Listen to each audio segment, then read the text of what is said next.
understand this might be a weird and parasocial take coming from me, and I mean no disrespect to Cardi B when I say this. I'm a fan of hers, but like I always wonder when I see a rich, bad bitch dating an embarrassing man, like why she's doing that to herself. Like Stephon Diggs has impregnated multiple women at one time, and like he's being accused of abusing his female chef, and like all of this mess that if you're Cardi B, you don't need to be in. Like you don't need to be experiencing these things. You have hundreds of millions of dollars in your own name for yourself. You've already created the life you've always dreamed of on your own. So why align yourself with an embarrassing man? I don't understand it. And she's not the first woman to make me think this. Like Emma from Selling Sunset. Okay, you're a bad bitch. You're rich. You're selling all these houses. You've created businesses for yourself. You've created what I imagine to be the life you've dreamt of ever since you're a little girl. You can buy any bag you want. You can this, you can that, you can that. And she was dating this embarrassing ass billionaire guy who didn't treat her well, split her up from her best friend, and like was a Trumpy. He just sucked. And everyone's like, well, he's a billionaire, but she's a millionaire. If you have that much money as a woman, if you've already made it as a woman and you've built this life and name for yourself, why risk any of that for an embarrassing man? I don't understand it at all. You have money on your own right. You have the freedom now to date for any reason. You don't need to date for money. You don't even need to think about that.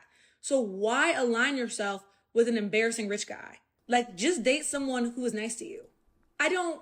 First of all, women don't date nice guys, right? Whether the guy is rich, poor, fat, skinny, tall, black, white, whatever. This is the lifelong problem.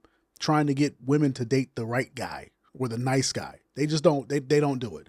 And this woman, I don't know if she's married. I don't know what her situation is. I bet she don't have no nice guy. I bet her boyfriend ain't the nice guy. I bet she got about 20 of them in her friend zone. So this whole, just date the nice guy.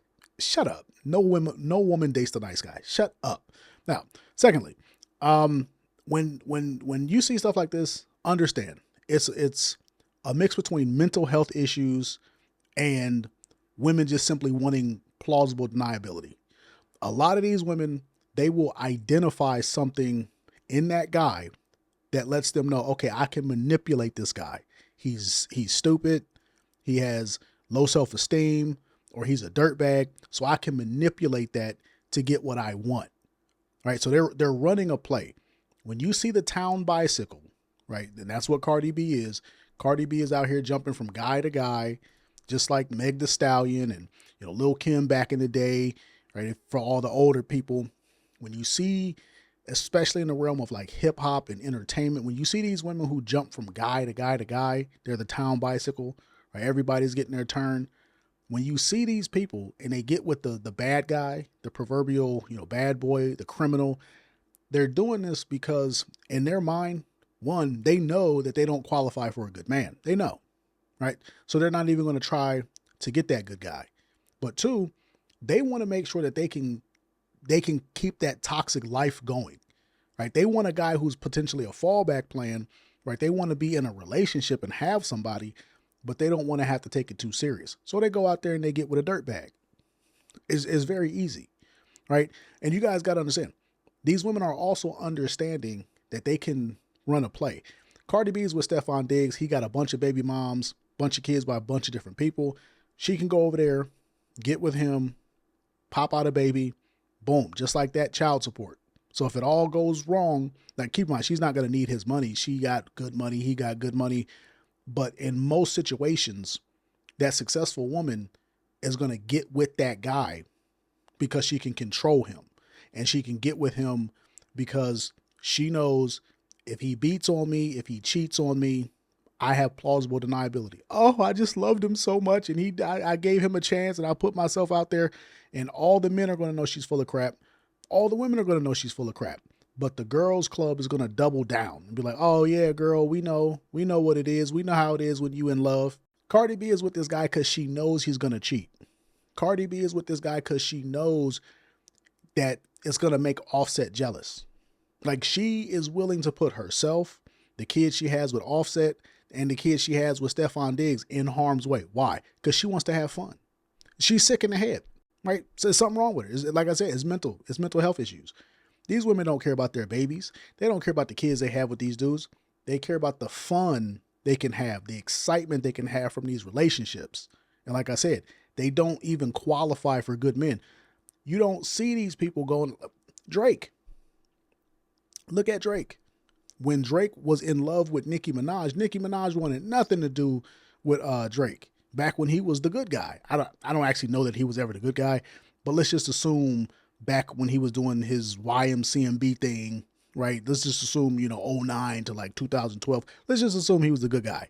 Back then, he was in love with Nicki Minaj, and everybody knows it because he lightweight said it on multiple songs. Nicki didn't want nothing to do with him. What did she do? She got with Meek Mill, a certified hood dude. She went out there and got with the furthest thing from the so-called good guy. Meek Mill at no point in his career had the same kind of money, clout, fame, status as Drake. At no point, at the highest point of his career, he didn't have the same clout that Drake had at the lowest point. And that's facts. That's who Nicki decided to get with. Then, once she got rid of that guy, Drake was still on her. Who did she get with? A convicted sex offender. A dude named Zoo. A dude named Zoo who has no money, no options, no nothing. Why? One, she can control Big Zoo. Two, if he beat on her, if he cheat on her, she can play the sob story. She can play the girl in love, all of that. Women do this stuff because it's pure manipulation. They're manipulating that man. They've identified something in that man that they can manipulate. They're keeping that wheel of excitement going on, that toxic, environment. They're staying in that toxic environment while playing the role of girlfriend or wife. They don't care about the kids that they have or are going to have with that person. That's why they'll introduce all kinds of danger to those kids in that environment, like having a gangster boyfriend in Offset and then a pseudo gangster boyfriend in Stephon Diggs, because Stephon Diggs is known to slap women around. So it's a mix between low self-esteem, stupidity, mental health, and women just knowing that they're not worthy. It's not really rocket science. Yo, Scotty, I tried calling you, and you ain't want to pick up, so I need to know what's up, because we just got one question. What the fuck did you do? Because 9 times out of 10, your ex-wife running through your teammates' kids is crazy. But Dennis Rodman Jr., the son of Dennis Rodman, was seen on a date with Scottie Pippen's ex-wife. And if you remember correctly, Michael Jordan's son was fucking Scottie Pippen's ex-wife. Now it's Dennis Rodman's turn. When is it my turn to fuck? Or do I gotta be Scottie's friend? Because this is crazy, and you need to tell us what you did, Scotty, so none of my real rights to do that. Could you imagine your man's kids coming up to you like, yo, I fucked your wife? And your man's not even telling you that. His son is telling you that.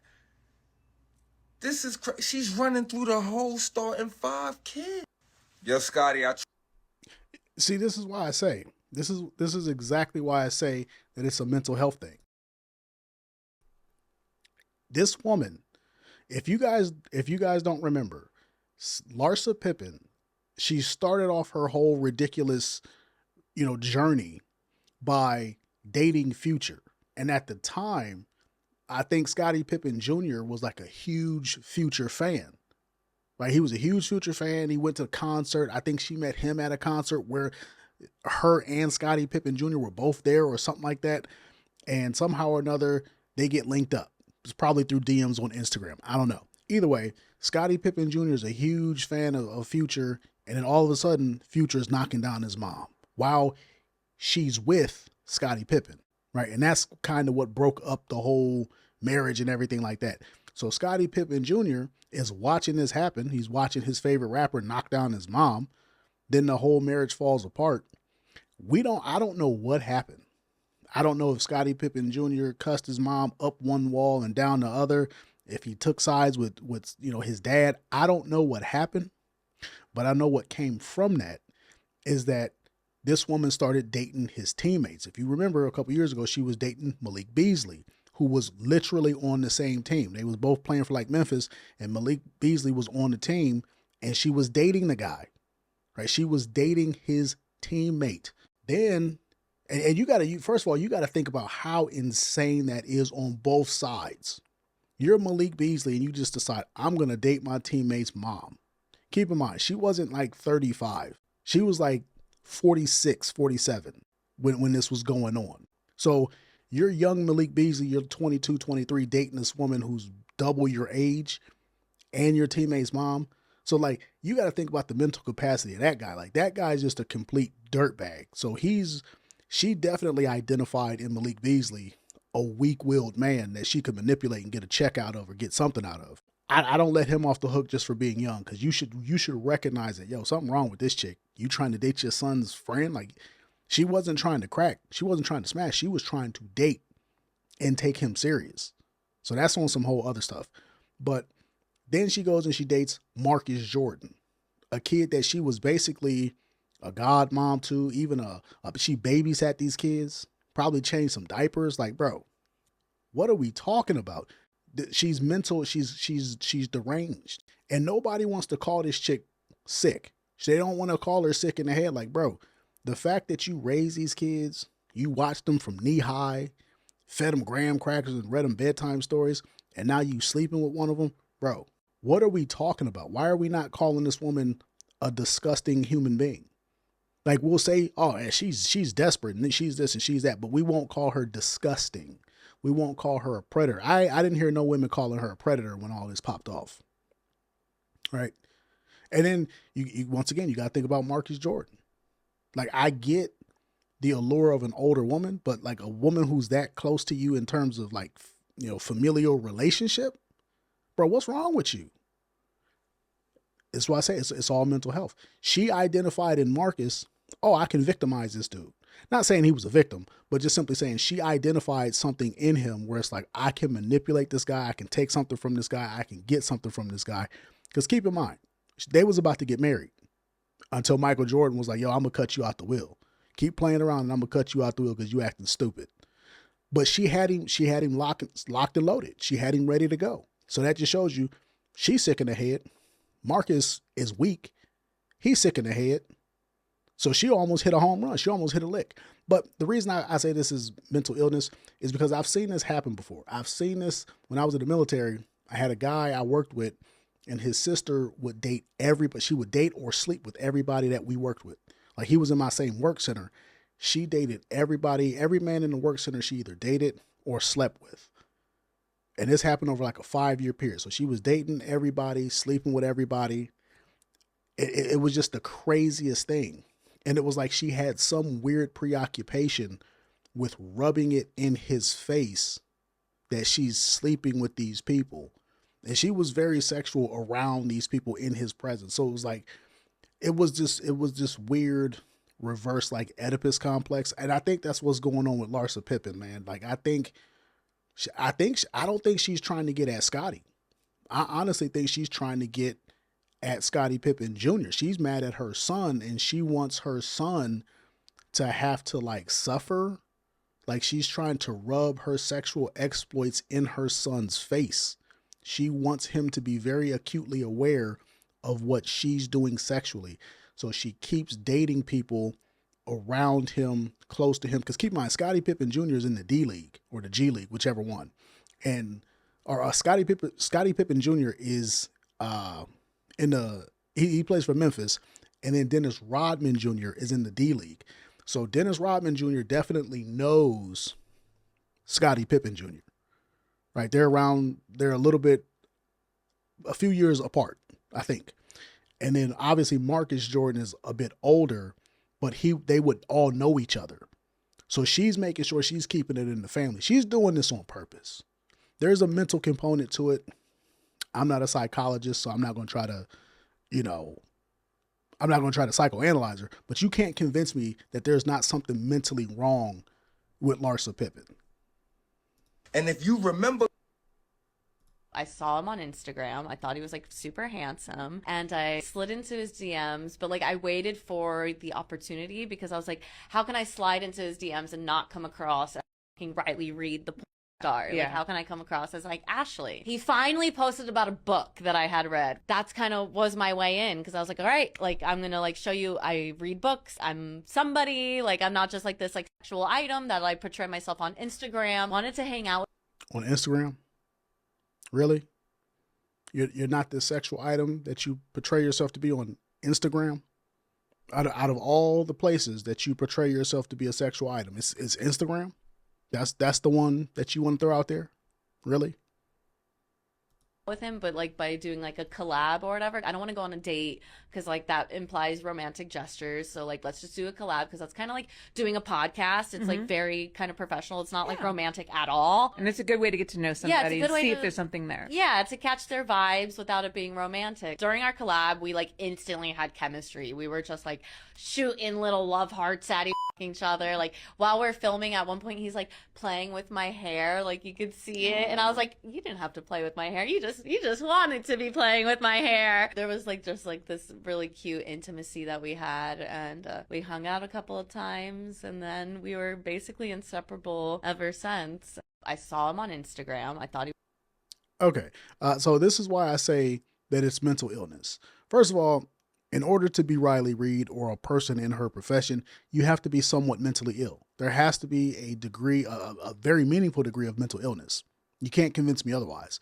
But then you have to think, what does that say about you as her husband? Because she's talking about how she met her husband. What does that say about you as her husband that she decided, you know what? You're the one. I'm going to shoot my shot at you. Out of all the people that Ashley, apparently her name is Ashley, had no clue until today. Out of all the people that she could have shot her shot at, she chose you. What did she see in you? What level of weakness did she see in you that made her say, you know what? I'm going to target you. You're the lick that I'm going to hit. And then she went after you. And then you guys get together and you go on 1 date, 2 date, 3 date, 4, however many dates until you end up marrying this chick. Where is your self-esteem? Like, how is your self-esteem so low that Riley Reid hits on you? And instead of you thinking, oh yeah, this is going to be the best sex I've ever had, you think this is my wife. Bro, what? Where this is why I say the world has gone mad. Riley Reid and women like her really believe that they're supposed to be able to cash out of the industry and find a husband, find somebody that's going to take them serious. And then every time a girl like Riley Reid gets that, because there's some weak man who's never seen a woman naked a day in his life, because there's some guy who gives that to them, the psychosis continues. It never dies out. These women will never correct their path because there's all these weak men. And personally, I think that there has to be some degree of mental derangement from the man's perspective. Like, we all know she's crazy, but to be a man and you marry this, you date this, you court this, you think it over in your head multiple times. This is like the ultimate cuck fantasy. See, this is worse than this is 1,000 times worse than just watching your woman, be taken advantage of or get knocked down by some other guy who's more well endowed than you. It's bigger than that, because this chick has she has decades in the adult film industry, or I don't know if it's multiple decades, but close to it, right? And she's getting knocked down by all these guys who are way bigger and better than you. And you know this. And no other man wants this chick. So you get with her knowing all of this. It's like a slow burn, ultimate humiliation ritual that this guy is going through. It's like every minute he spends with her, he's living out the cuck fantasy. I could be off the mark, right? I could be wrong. I just don't see how you as a man, you marry this.